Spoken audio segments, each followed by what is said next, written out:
ఫైనల్గా మీ సామాజిక వర్గానికి సంబంధించి ఒక చర్చ జరుగుతూ ఉంది. మాలలకి మాదికలకు సంబంధించి వీటిని కాంగ్రెస్ ప్రభుత్వం అన్యాయం చేస్తూ ఉంది. ఇంత కొట్లాడుతూ ఉన్నాం, ఇంత చేస్తూ ఉన్నాం కూడా రేవంత్ రెడ్డి గారు తగిన చర్య తీసుకుంటలే, స్పందిస్తలేరు అంటున్నారు. సో ఏంటి సార్ ఈ పంచాయతీ ఏంది?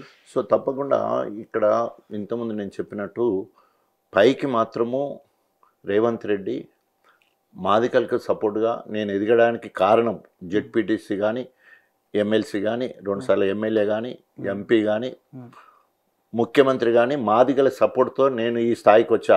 నా సామాజిక వర్గం కూడా నాకు సహకరించలేదు, నేను మాదిగములకనే ఉంటానేమో ఇటు చెప్తాడు. వెనుక మొక్కన మాలలను ఎగేస్తాడు.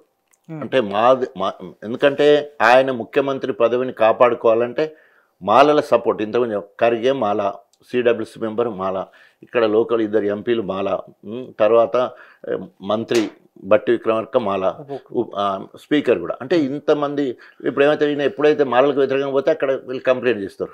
ఆయన అంటే నా నవ్వుకుండా ఓ దగ్గర అన్నాడంట, నా ముఖ్యమంత్రి ఊడిపోవాలని చూస్తున్నారా మీరు అని చెప్పేసి.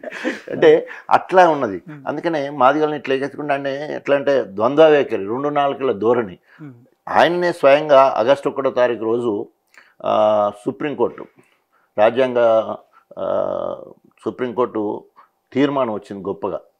ధర్మాసనం, రాజ్యాంగ ధర్మాసనం సుప్రీంకోర్టు చంద్రచూడు నాయకత్వంలో 6:1 తీర్పులో రాష్ట్రాలకు స్వయం ప్రాతిపత్తి ఇచ్చి అక్కడున్న జనాభాను బట్టి ఏబీసీలుగా వర్గీకరించుకోవచ్చు అని చెప్పేసి అంటే తగుదనమ్మా అని చెప్పేసి ఉబ్బిపోయి అప్పటిదప్పుడే నిండు సభలో అసెంబ్లీలోనే మాదిగా ఎమ్మెల్యేలందరినీ నన్ను పక్కన పెట్టుకొని మొత్తము భారతదేశం మొత్తంలో తెలంగాణలో మొత్తంలో ఏబీసీలు చేస్తా, అవసరమైతే ఆర్డినెన్స్ తీసుకొస్తా.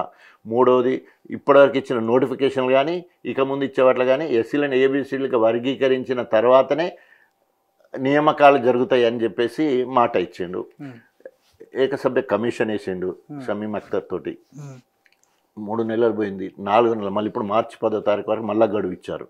సో ముందు ఇచ్చిన ఫిబ్రవరి 10th ఒక నివేదిక ఇస్తే దాని తప్పుల తడక లెక్క అశాస్త్రీయంగా ఉన్నది. సో ఎదిగిన కులాలు అట్టడు కులాల జాబితాకి వెళ్ళిపోయినాయి. పంబాల కావచ్చు, తర్వాత మన్నెపూలు కావచ్చు, ఏ గ్రూప్కి వెళ్ళిపోయినారు, వాళ్ళు ఎదిగిన కుటుంబాలుగా ఉన్నాయి.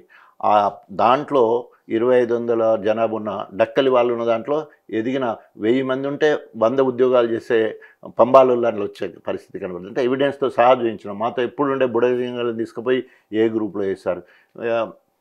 అదేవిధంగా వీళ్ళు ఏమంటారు, నేత కాని వాళ్ళు థర్డ్ హైయెస్ట్ 1,33,000 జనాభా ఉంటుంది. వాళ్ళకు గ్రూప్ అన్న పెట్టాల్సి ఉండే వాళ్ళని ఏం చేసిందంటే మాలల పర్సెంటేజ్ పెరగాలని అందులోనే ఉంచుకున్నారు, అత్యధిక వెనుకబడ్డ వాళ్ళు. సో ఆ రకంగా వాళ్ళకి 5% రిజర్వేషన్ వచ్చేటది. మా దగ్గర నుంచి బుడజంగాలని తీసేళ్ళతోటి మాది వాళ్ళతో బుడజంగాలు తీరుతుంది, మాది 12 ఉండాల్సింది, మాది 9కి పడేసే కార్యక్రమం. ఇట్లా అశాస్త్రీయంగా ఉన్నది. కాబట్టి దీని మీద మళ్ళీ పునరాలోచన లేదా మళ్ళొకసారి విచారణ జరిపించాలని చెప్తే ఒప్పుకొని 1 నెల రోజులు పోస్ట్పోన్ చేసి అదంతా మంచిగా పోస్ట్పోన్ చేసిన కానీ మంచిగా మళ్ళీ ఏం చేసినట్టు పోస్ట్పోన్ చేసినట్టు ఇటు చేసాడు మా కులానికి.